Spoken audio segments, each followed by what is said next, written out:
Is your Ford Explorer screen going black when you plug in Apple CarPlay? Let's fix that connection in under 3 minutes.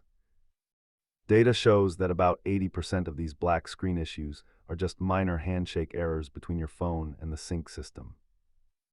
Before you visit the dealership, let's run through these essential troubleshooting steps. Start by performing a hard reset on your infotainment unit, then confirm your cable is MFI certified, and finally repair your Bluetooth connection.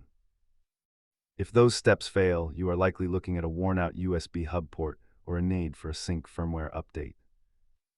Always ensure your iPhone is on the latest iOS version and check your Explorer's settings menu for any pending over-the-air system updates.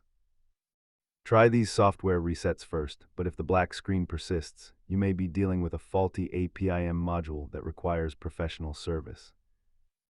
Most software fixes are free, while hardware module replacements can get expensive quickly. If you have an OBDI scanner, check for communication error codes that might pinpoint an APIM failure. Keep a basic trim toolkit and an OBD scanner in your glove box to handle these infotainment gremlins yourself. Remember, don't rush to replace the entire head unit until you have verified that simple USB hub connection.